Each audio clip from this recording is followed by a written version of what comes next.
Lesson 1, do you have what it takes?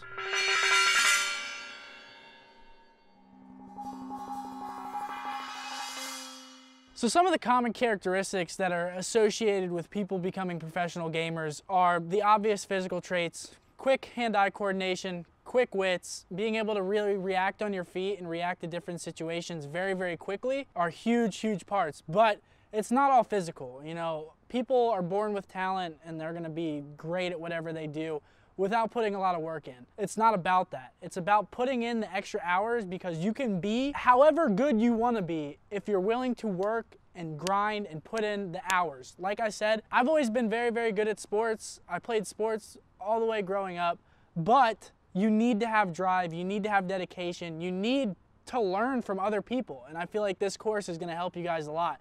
You need to learn from people that have already done it and people that have been there. It's all ladder. It's all ladder and stepping stones. Like I said, I learned from Rambo Ray, for example, back when I was playing Call of Duty growing up. It's all getting on every single day, making sure you're pushing yourself. I barely ever slept in high school. I slept like 3 or 4 hours a night because I would go to school, go to football practice, come home, play for 6 hours, do my homework after that, go to bed at 2 a.m., wake up at 6. It's a constant grind, a constant struggle, and you need to make sure that you're willing to do that, because it's not just gonna come easily to you no matter how gifted you are physically. It's always gonna be a grind and you're gonna have to put the work in. There have been so many instances where I've seen very, very good players and players with countless potential that could be on the best teams and that were on the best teams fall off because they weren't willing to put in the grind.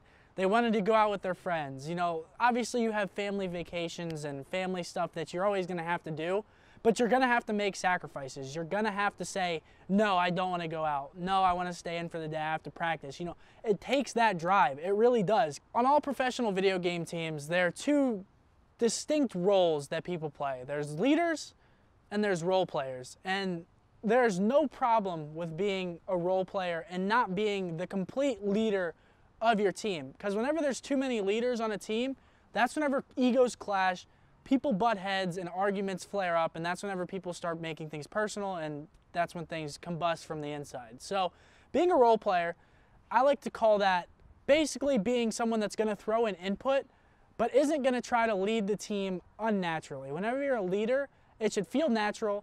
It shouldn't feel forced. You shouldn't be yelling at people. The problem with people that think they're leaders is they say things in the wrong tone, and the tone of your voice is the end all be all, because you don't want to make it sound personal. You don't want to make it sound like that person just ruined everything.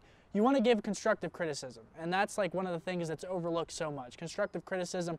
People think that whenever someone gives you constructive criticism, even I struggle with this sometimes, it's like they're attacking you personally, and it's not. They just want to make the team better. That's the role of the leader, the role of the role player. Basically, throw in your input.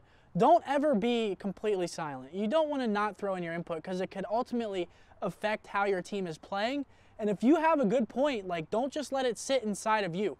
Convey that point to your teammates and make sure that they understand where you're coming from. You don't want to be completely silent, but you also don't want to come off as being like rude or saying things that you shouldn't be saying in a certain tone. You just want to be cool, calm, collected, give your points, let the leader say what he has to say, give your input, and that's that. This whole lesson can be summed up into one quote: hard work beats talent whenever talent doesn't work hard. And it's so, so true. Like I said, if you're not willing to put the hours in, you could be the most talented person in the world, but if you don't practice your craft, you're eventually gonna fall off and people are gonna catch up to you. And no matter how individually talented you are, you need to put in the hours, you need to put in the work, and you will shine. I promise you, it'll happen. You just have to be willing to sacrifice that time. You always want to make sure that you're practicing your craft at all points possible, because if you don't, it doesn't matter how talented you are, it doesn't matter how physically gifted you are, you're going to start to lose your drive, lose your motivation, lose your knowledge of the game, and people are going to catch up to you. And that knowledge of the game is so important regardless of how physically inclined you actually are.